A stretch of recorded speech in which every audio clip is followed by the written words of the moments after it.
Good evening, my dear brothers and sisters in Christ, and good evening to those of you who are joining us via live streaming.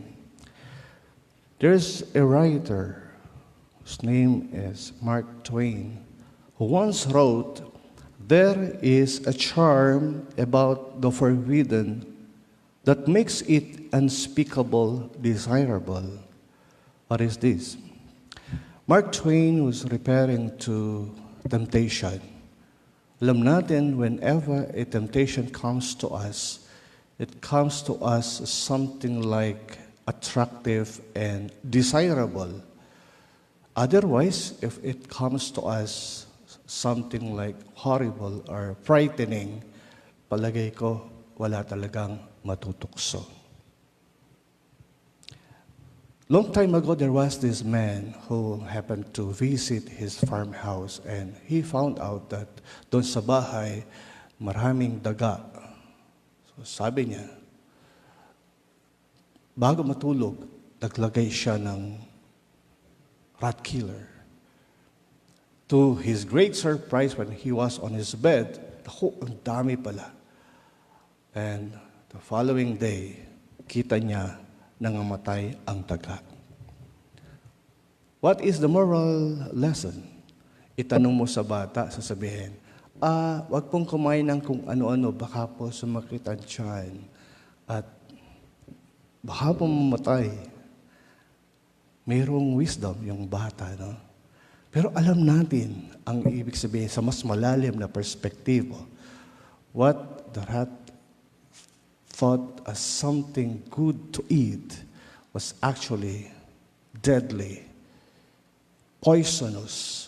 Ganun ang temptation sa buhay ng tao. Kaya kung minsan, human as we are, ang tingin natin sa isang bagay na tama ay mali, at ang mali ay nagiging tama.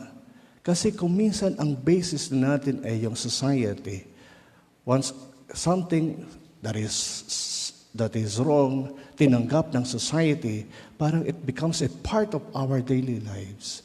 Kaya ang tingin na natin, kahit mali, ay nagiging tama. So very, very important for us to realize that today, we have a very beautiful gospel reading. Kasi dito ini-explain ng Panginoong Hesus kung bakit talaga kinakailangang isuko ang Espiritu. For a couple of days, Father Enald and I, we have been explaining to you the coming or the sending off of the Holy Spirit. But today, it's more concrete, it's more specific. No? Mayroong tinutukoy ang Panginoong Hesus. Sabi niya, I am going to the one who sent me. It is better for you that I go, for if I do not go, the advocate will not come to you. But if I go, I will send him to you. And when he comes, he will convict the world in regard to sin and righteousness and condemnation. Gusto ng Panginoong Hesus itama yung wrong notion ng mga tao when it comes to sin, righteousness, condemnation.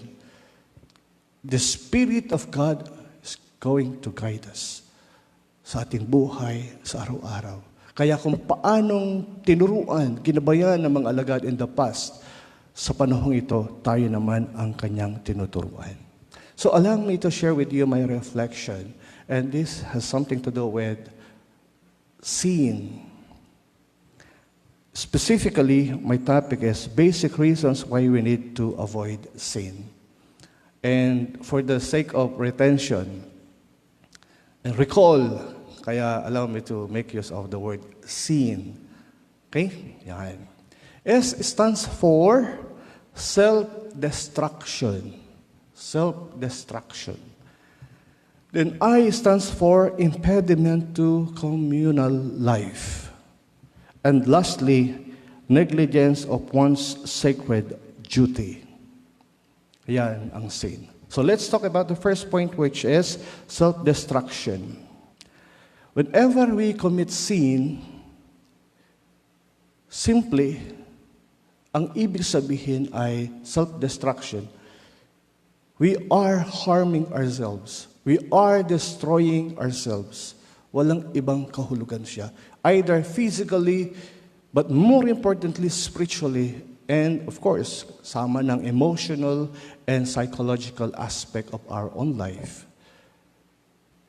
Doon po sa ating first reading, nakita natin, narinig natin, na mayroong isang jail guard na nagbantay sa kulungan ni San Pablo at ni Silas. Lumindol, nawasak. Akala nung jail guard, tumakas si Pablo at si Silas. So, mapaparusahan siya. Failure sa kanyang task, sa kanyang trabaho. So, he withdrew his sword and he wanted to harm himself. But St. Paul said, stop. Do no harm to yourself. We are here.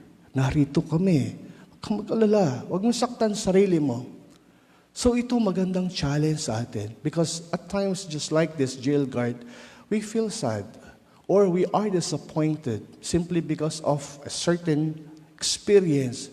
But before we are tempted to harm ourselves, always remember that there are Paul and Silas around us. Do not harm yourself.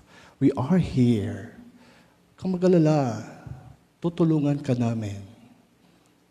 So napakaganda, no? Kaya pag binabasa mo yung positive thinking, no? Lagi sinasabi, or any book about yung spiritual life, paano aalagaan, laging kasama yung item na surround yourself with positive people. Paligiran mo ang sarili mo ng mga taong makatutulong sa iyo, hindi yung mga taong makasisira sa atin. So, yun pala ang ibig sabihin. Ano? Kaya napakaganda.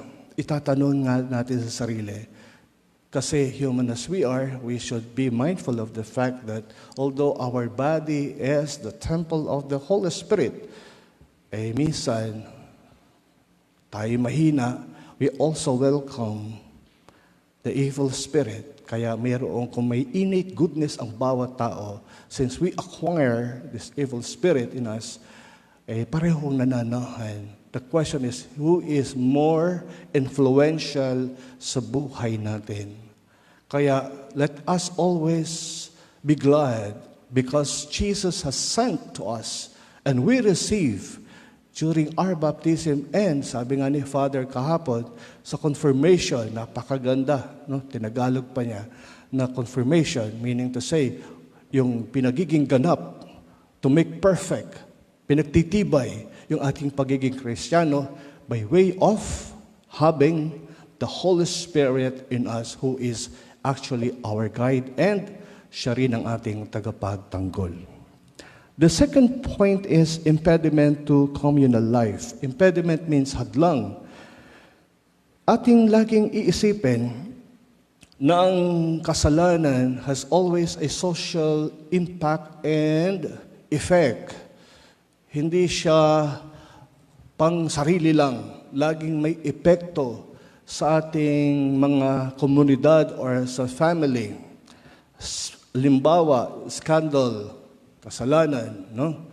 Ang salitang scandal ay galing daw sa salitang ancient Greek, scandalon, at sa Latin, scandalum. Nang ibig sabihin ay trap laid for an enemy, a cause of moral stumbling. Sa Tagalog, isa lang salita, patibong. Inihaharang yung bato, for example, or baging, kaya kung nasa gubat, para katisuran, mahulog, madapa ang iba, at madakip o kaya ay mapahamak. Kaya yung certain act of a person can destroy a faith or yung tao mismo sa kanyang pag-iingat na huwag magkasala ay pwedeng matisod sa pagkakasala simply because of a certain act of another person. Kaya kung traffic, nag-counterflow ang isa. It's either makabangga siya o sa dulo yan, maraming susunod sa kanya. Mamaya-maya mo ay heavy traffic. Bakit? Kasi yung supposedly dinadaanan ng papuntang north ay dinaanan na rin ng pasulong din.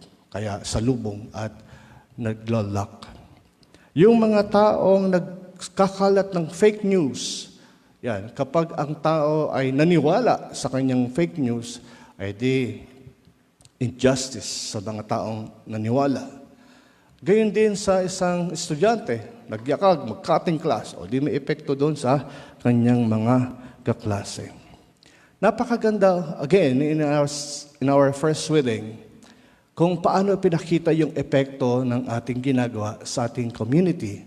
So by way of contrast, we have just heard that the people of Philippi and their magistrates, together, collectively, pinadakip yan si St. Paul kasama si Silas. Siguro, the cause was fake news. Parang siguro pinaratangan kung ano man at mali ang pinangangaral. So they were imprisoned. They were punished. Kaya yun ang nangyari. Nagsuffer yung dalawa.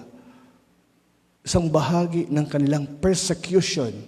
They rejected the Word of God, the revelation of God through human instrument. Kaya what should have been beneficial sa community ay nireject nila. Yung dalawa nakakulong. Pero sabi ko nga, by way of contrast, tingnan nyo yung jail guard nila na nagbantay kay Paul, kay Silas. After listening to the advice of St. Paul, do not harm yourself. We are here. Nagtanong na yung jail guard, ano pong dapat kong gawin? Ang babait nyo po pala. Sinabi ng first reading that afterwards, in-invite si St. Paul at si Silas sa kanilang bahay at nagpabinyag sila at nagkaroon sila ng salo-salo. So you see, because of a certain act of a leader of a family, in the person of this jail guard, winelcome nila ang mensahe ng Diyos. Kaya may effect sa both sides. Yung isa, kapahamakan. Yung isa ay kaligtasan. Kaya ito naman ang itatanong natin sa ating buhay, ano ba ang idinudulot ng ating presensya sa family o sa community? Kaligtasan ba? Or dulot ay kapahamakan? Let us be grateful to God sapagkat each one of us is gifted with the Spirit to guide us, not to be a cause of disunity at kapahamakan, kundi tayo ay nagiging bahagi ng blessings to our families at sa ating community. Then we go to the last point, which is negligence of one's sacred duty. Self-explanatory kung titingnan, Basta pinag-usapan niyang kasalanan, tinuturo talaga ng simbahan niya na ito'y paglabag sa kautusan ng Diyos. Yan ay pagsuway sa Panginoong mismo, na kung saan ay tinuturuan tayo how to become fruitful, pero we are doing the other way around. Ayaw natin siyang sundin. Sinabi ni J. Hudson Taylor, "No sin is small. It is against an infinite God and may have consequences immeasurable. No grain of sand is small in the mechanism of a watch." Kung titingnan nga po natin ang sarili natin sa harapan ng Diyos, napakaliit natin, parang buhangin lang tayo.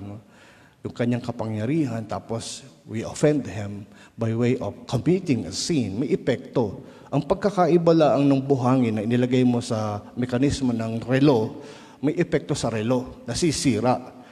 Kahit kaliit na buhanging isang butil ay nakakasira ng mekanismo ng isang relo. Ang problema sa atin, sa spiritual life natin, ang epektong masama ay hindi sa Diyos who is absolutely perfect being, infinite ang kanyang kapangyarihan and goodness, kaya walang epekto sa kanya. Ang epekto pabalik sa atin. Kaya we really have to be very careful whenever we do something. Ito ba'y gusto ng Diyos o ito ay ayaw ng Diyos? Sa buhay natin, wag daw tayong maging malungkot. Kasi kung titingnan mo naman yung buhay ng mga alagad ni Lord, ay katulad naman din natin sila, mahina din sa umpisa. Pero because of the guidance of the Spirit, ay natututo din naman. Kaya pasalamatan natin ang Diyos. No? For example, sa faith, ay di may kwento tayong narinig about Saint Thomas. Kasama na ni Lord yan, no? Tapos nagduda pa kung nabuhay bang muli ang Panginoon. Hindi ako maniniwala hanggat hindi ko nakikita ang sugat sa kanyang mga kamay. O mahawakan ang kanyang sugat sa tagiliran. O edi pinalikan siya ni Lord. Peace be with you. Thomas, come here. Touch my wounds. Naniniwala ka na ba?